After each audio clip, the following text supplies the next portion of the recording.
Minister, the question arises in relation to, I apologise now, I just have to get it up here. I wish to ask you what discussions your department is currently engaged in respect of extending the special 9% VAT rate for the hospitality sector beyond September 2023 with the Department of Deeper and Finance. Thank you. Thank you. The Deputy has asked about the extension of the reduced 9% VAT rate for the hospitality sector. While elements of the hospitality sector are also important parts of the wider tourism ecosystem, as Minister for Tourism, I do not have responsibility for the general hospitality sector. However, the Minister for Enterprise, Trade and Employment, and I co-chair the hospitality I co-chair the Hospitality and Tourism Forum, as I said earlier, with that Minister, Minister Coveney, which brings together on a regular basis these two important and interrelated sectors. The Government has strongly supported the tourism and hospitality sectors through a range of fiscal supports, particularly during the period of COVID pandemic and more recently in dealing with the challenges facing the sector.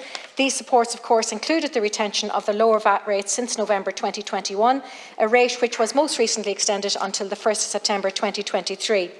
In 2021, supports from my department included €55 million for a dedicated tourism business continuity fund, €17 million in capital investment for an outdoor dining scheme and €5 million for an urban animation scheme. In budget 2022, the government allocated €67.6 million in additional funding for tourism, of which a further €50 million was for further tourism business continuity supports. And these supports from my department were in addition to the significant supports provided through EWIS, the CRIS, and which are operated by the Office of Revenue Commissioners.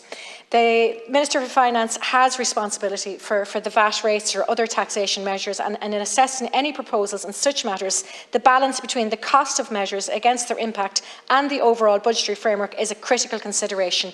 The most recent extension is estimated by the Department of Finance to cost €300 million.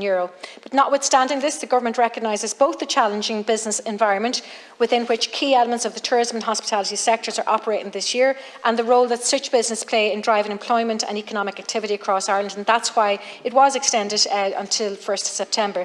In relation to any further extension, it is clear that hotels will trade well in 2023 due to the strong demand for tourism and to their role in the provision of humanitarian accommodation.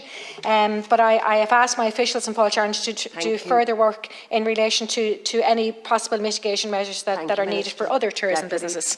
Thank you, Minister, and I absolutely appreciate all of the supports that were quite necessary, needless to say, during COVID, and that every other country instituted to their sectors. And whilst I appreciate also you don't have the full say, certainly I would hope that as the Minister for Tourism you would be a rather large, or I don't know what the word is, but a great advocate to retain this, particularly for rural Ireland. Like many cities across Europe have a city tax when it comes to hotels, but I think the reduction in accommodation that we've seen means that we are going to be far more dependent on our local communities to support our restaurants and the other tourist activities. But I think in particular our restaurants need to remain at 9% for sure to remain competitive. I'm hearing a lot of stories in which people are actually finding it much cheaper to travel abroad, ensuing a flight in which to avail of a holiday that they can afford. So I think there is a competitive issue here, Minister. Thank you. And that 9% VAT rate was introduced in recognition of the fact that the tourism and hospitality sectors were the most impacted, or among the most impacted, by the public health restrictions put in place throughout the pandemic. And as I said, it's extended now until September 2023.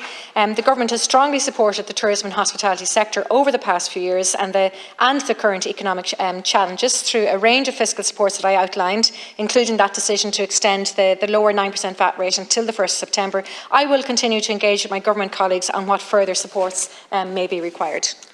Thank you, Minister. It's not unrecognised that there were significant but inadequate supports. For instance, the TBES, and this is a quote from a colleague of mine in New Ross, a former colleague of the House, Sean Connick, who is CEO of the Dunbrody Famine Attraction in New Ross, at the Joint Committee on Tourism, Culture, Arts, Sports and Media debate, in which they were discussing the development of tourism. The TBES, for which he applied on a bill that was in excess of €15,000, the refund was approximately €3,600, which leaves them with a bill of €11,400, in excess of the funds that they have in which they need to find. So I think the reality is we're still recovering from COVID, particularly in rural Ireland attractions. And that's not to say that the supports weren't welcome. They were. But given what has happened in the interim and the war and the impact that it's having, it's just the recovery is not quick enough. And I think this year it's going to be delayed further. And I'm asking you to be the advocate for those small Indigenous sectors in rural Ireland. Thank you, Minister. And as I said, I continue to engage with my government colleagues on what further supports may be required. But I would point to the fact that in the budget, I did secure additional funding of €15 million for overseas marketing after 2022's once-off pump prime investment of €35 million. And then also I secured additional funding to support of 15 million to support a range of measures, including domestic marketing. Fáilte Ireland are doing incredible work on the ground, recruitment and retention, in creating local area action plans, in consultations to help developing the upcoming, in promoting the regenerative tourism scheme. So there's a lot of work being done here, and as I said, also the body of work that's underway in relation to the research and possible mitigation measures. So all supports are being examined that might be needed for this sector.